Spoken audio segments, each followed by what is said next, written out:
It is finally time to review the Galaxy Note 20 Ultra Exynos version.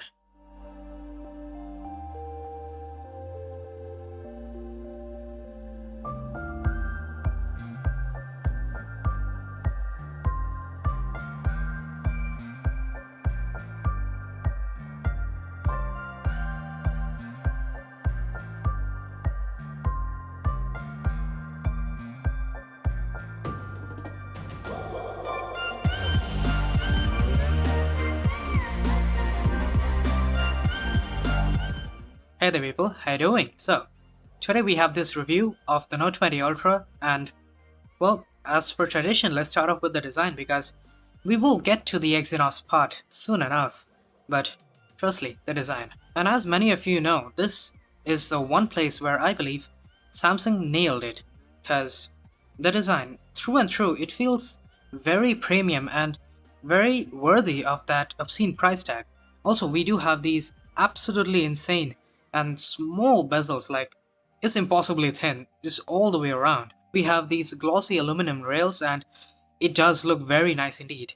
And yeah, initially some people had thought it would be stainless steel, but yeah, I don't really mind because as long as you don't drop this phone, I don't think you'll really have to test out whether aluminum is actually stronger or weaker than stainless steel. So yeah, don't drop your phone or just put on a case. But of course, putting on a case would mean that you will be covering up this absolutely gorgeous finish on the back. That in and of itself makes it just a few steps better than anything that Samsung made before.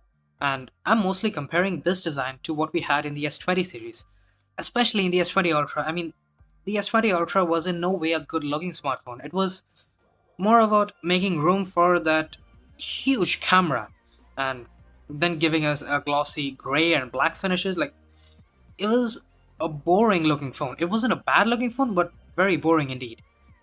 But the Note 20 Ultra looks just leagues ahead of it in terms of just how beautiful everything about it is.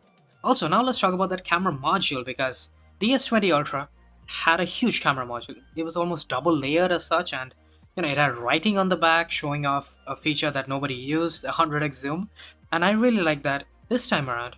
Samsung took a much more professional approach to making the camera module look very nice indeed. Because just the overall contrast of having a glossy camera module against the lighter matte finish, it just looks so good. Also, the chrome finish rings on each camera module just differentiates them and just overall it just looks amazing. No doubt about it. And of course, it is huge in every sense of the word. It is just ginormous and thick as hell. But nonetheless, I think that it looks so much better than the S20 Ultra, and given that it has some of the most crazy hardware in terms of smartphone cameras, I'm willing to forego the fact that it's huge as long as it looks nice. And one thing I notice is that when I'm holding my phone in my right hand, I tend to kind of use a camera bump as a support for my index finger, and I've gotten used to it, and I think it works in some manner of speaking. But yeah, just you could try it out, and if you like it, maybe the huge camera module will end up bothering you just a little bit less. We do have IP68 water and dust resistance, all the flagship features, the core features that make a flagship. And yeah, overall, I don't think that you'll be disappointed with it because it looks and feels amazing. Now, I do realize that some people will find this industrial finish of the sharper corners somewhat uncomfortable to hold because, let's face it, rounded edges would have made it a little bit easier to grip in the palm of your hand, but I honestly do not mind because it just makes the Note 20 Ultra look so much more unique that I don't want to lose this look. So yes, all in all, the design is just purely flagship-like and definitely, as I said before, worthy of that huge price tag. But what about the displays? Because I believe that Samsung makes some of the best displays. Almost everyone believes that because Samsung makes most of the displays that you see on most of your smartphones. But here, on the Note 20 Ultra, the display is amazing, but there are certain things that kind of dull the experience. First and foremost, we have the 120Hz. It is at 1080p, and that is where my first complaint lies.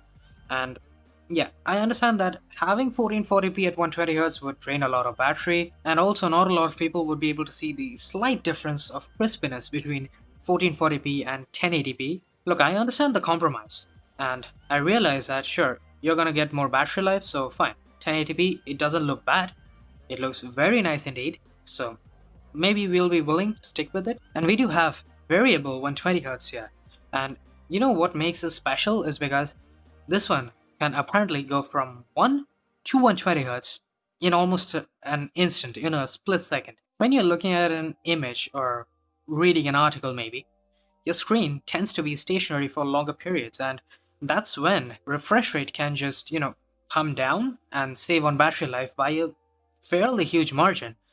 Say you're watching a 24 Hz or a 30 Hz video, then the refresh rate will not need to have 120 Hz because it doesn't matter. Hell, even a 60 Hz video would be running at half the refresh rate of what the Note 20 Ultra's display is capable of.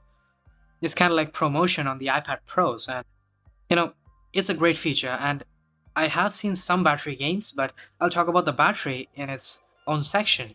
Also, this display does not have 10-bit color, and as some of you might know, 10-bit color helps a lot in HDR. I'll be honest, the HDR content consumption on this is unbelievably good because Samsung and its color calibration, it works amazingly well, no doubt about that. Because we have some of the best HDR experience over here with both HDR and HDR10 Plus certification. So yeah, you won't be disappointed by it, but 10-bit color would have made it that much better. And one other complaint that I have, it's not exactly a complaint, but it's one feature I would have liked to see on the Note 20 Ultra is Dolby Vision support. And yes, the iPhones do have Dolby Vision support, and so it is exactly why I would have wanted it on the Note 20 Ultra. Because theoretically, if they had it, then we would have had HDR10, HDR10 Plus, and Dolby Vision support. So basically, any format of HDR would have been viable, and you would be seeing the best possible HDR in any scenario, whether Dolby Vision, HDR10 Plus, or even HDR10. And end of the day, the display is very good, and at this moment, I wouldn't say that anyone would be disappointed by it, but there are certain ways that Samsung can definitely improve. Okay, now we'll talk about the one thing that just makes the whole experience of the Note 20 Ultra suck, is that we have the Exynos version here. Snapdragon version, on the other hand, it would be miles better from this. It would be on par with like every other flagship smartphone out there. This one, it just doesn't cut it because having the Exynos 990 would mean we will have reduced performance and quite a bit reduced efficiency and battery life. And on the Snapdragon variants, we have the Snapdragon 865 Plus, which is an upgrade over the Snapdragon 865. I mean, that just puts this Exynos version almost two whole steps below the Snapdragon 865 Plus. So it basically means that we're getting much, much less performance and battery life for what we're paying. I don't know why Samsung didn't change the chipset. Maybe there's some good reason to it that I'm not aware of, but it's just sad to see that such a good device is being held back to such a large extent because of such a bad chipset.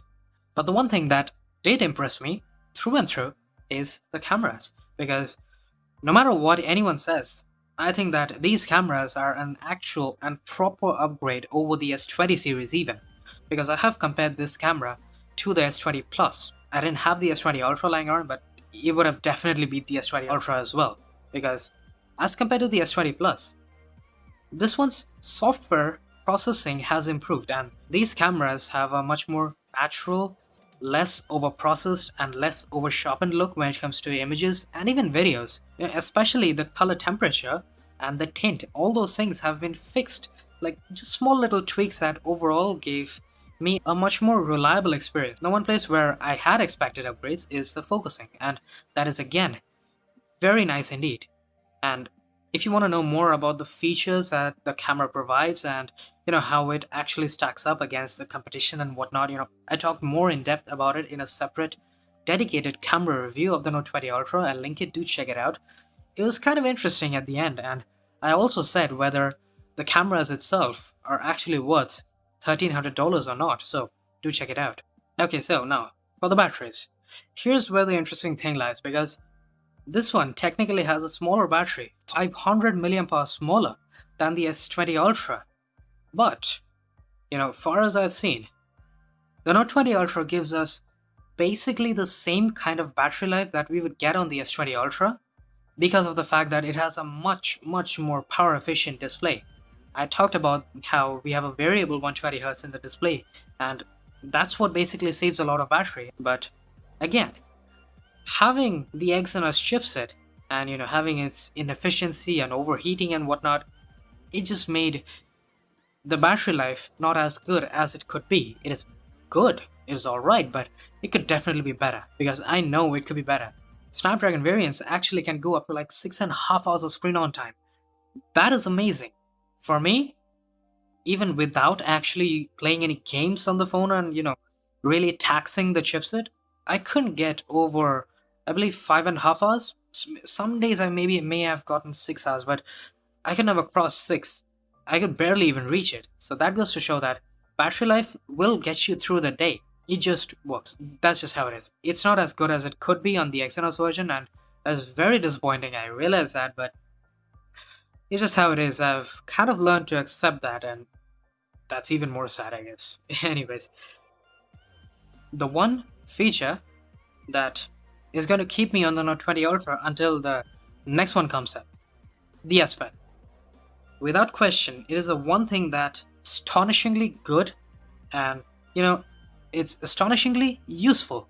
Like, both of these put together make the S Pen so much more useful to me as an artist. I did talk about it more in the feature set review and a software review kind of thing, where I talked more about how the S Pen is useful to me.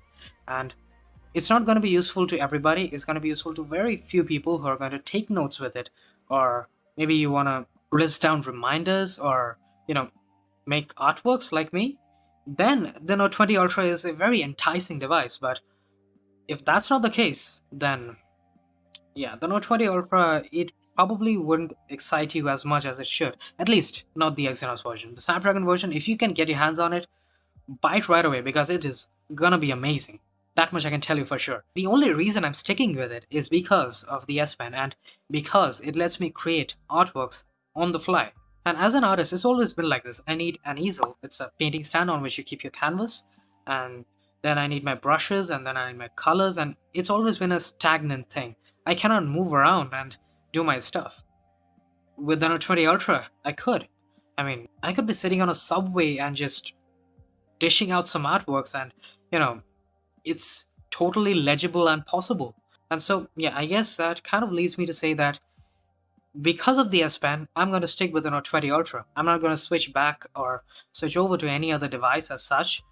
But, for normal people who do not use the S Pen, I cannot recommend this device. It's just not possible, because with 5G and the Exynos version being really overpriced this time around, it just doesn't make sense buying this phone, because you won't be getting good performance, you won't be getting good battery life, and as long as Samsung can't nail these two hallmarks of what make a flagship, well, I can't recommend this device. It's just not possible. But for me, I mean, I'm gonna stick with this no matter what, because the S Pen, that's my baby right there. So that is it for today. I hope you guys enjoyed. If you did, do hit that like button, subscribe if you haven't already, and I will be seeing you guys later. Cheers.